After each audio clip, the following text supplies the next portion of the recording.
fastest booming here in Arkansas, but now nationwide. I mean, it's just amazing the outpouring.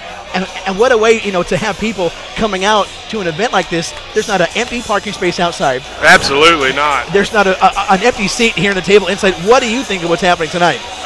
It's definitely groundbreaking. I've worked in nightclubs for a long time through college, things like that, bouncing, and I've never really. This is the best thing since mud wrestling. I mean, and that was I'm going to tell your wife you said that. Pudding. Honey. Pillow fighting. I wasn't married and didn't go to church a lot back then. But yeah, this is groundbreaking stuff right here. Can you imagine this every other month here in the cage of the Cowboy? I absolutely can imagine this. This is dynamic. We got great sponsors tonight. Great fight so far. I've been working the cage door. We've seen you on the door every single time. These guys are putting it on the line hardcore tonight. Well, we will talk to you in just a few moments about our appreciation of Train in downtown Searcy. I mean, the boy is strong. He is strong. For 330 pounds, I mean, he's strong, but he's like 500 pounds strong. Exactly. Now, here we are. Tell us who these two fighters are. Do you know who these guys are? We missed the announcements because we were talking to David. Well, I know we've got one from Pinnacle, my school here in Searcy, and then the other one's from Max Bishop. So another two Pinnacle very Bishop. Strong fighters. Yes. Max Bishop School is known for their strong fighters. They've got some new talent, and this is one of their newer guys. This is also one of our newer guys, so it's going to be interesting to see how this goes. Yeah. They're both very naturally talented. Yeah, exactly. That's what I was just going to say. What I've noticed is not a lot of time spent on the feet tonight, except for that Rocky Balboa exposition, like fight number 3, when they were just going head to toe. But a lot of work being done on the ground tonight with submissions and with control and those full and those half mounts. A lot of exciting groundwork tonight. That was some good hands. That was good hands. A couple of left and rights to the face. Here he is on a full mount.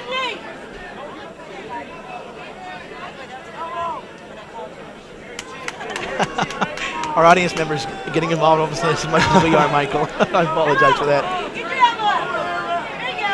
You're going to see a lot of time on the ground with Max Bishop School because they're most strictly jiu-jitsu fighters. Correct.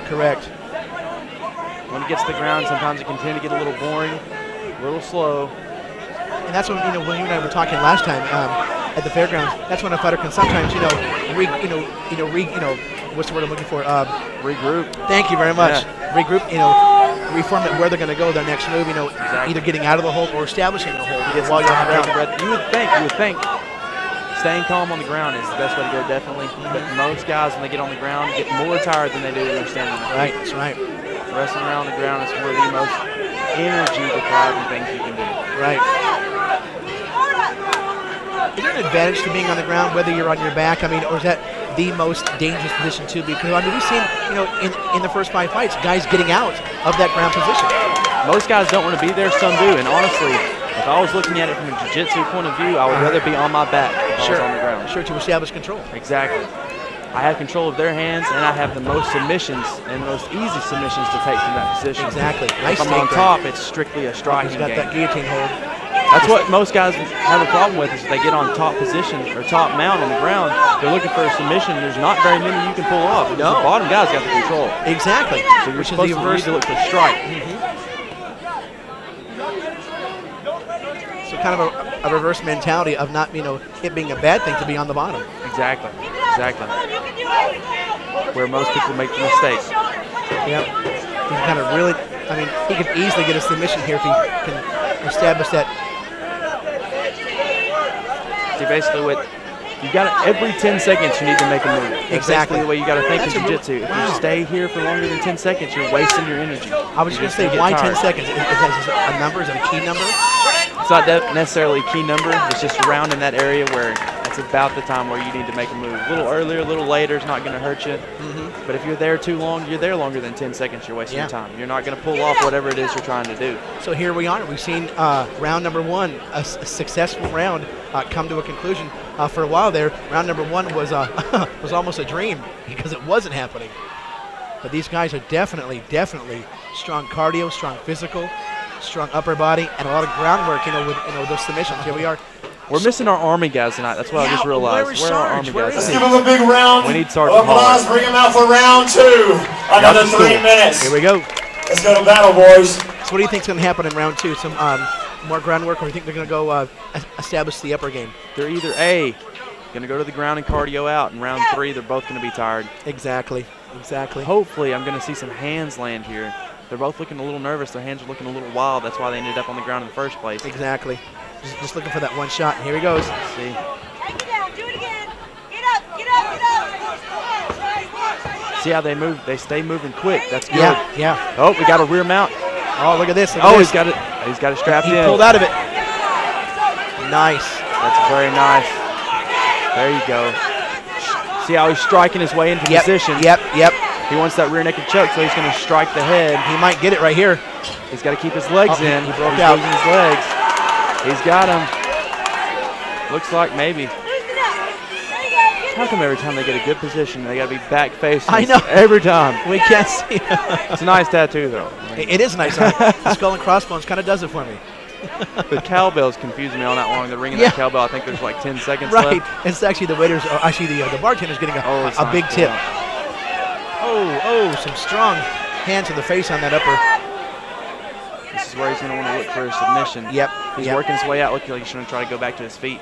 Look at strength from the upper body. Very nice. I roll with this guy every night, and he's very, very strong. Very, very strong. You can totally tell. How long has he been training at Pinnacle? Oh, there's a triangle. He's going to try to pull off a triangle. Yes, he is. All he's got to do is pull that ankle down. He needs to reach up and grab his ankle. Oh, he let go of it. Yep, he pulled out of it. Oh, strong right to the face. A couple of them, actually. Now, in this position, when you've got somebody up against the cage, it's usually best to pin them up close so that if they try to get down or they try to get up, you can just throw them back down. Right. It's hard, though, because if you get them their side up against the cage, they can usually use their feet to walk back up, get back into a standing position. So some rules about the cage, tell us about it. We talked about that earlier. Obviously, some different rules with using it and not being able to use it. Tell us what you can and can't do with the rules of the cage. You cannot grip the cage. So you can push up against the cage with any part of your body as much as you want to. So to push off, but not to hold as far as like an advantage. Right. Awesome. Look at the rolling around going on, just changing the guard. Pure strength. All pure strength that rolling Beautiful. Around. He's going to try to go from it. These guys showing some consistent strength. Look at this. He's trying to get that triangle in, but he's not letting him sink it. See how he's folding him over like that? That's keeping him from getting that triangle in position. Exactly. One thing, though, if he loses his guard and falls over like that, he did good. He did good. Awesome.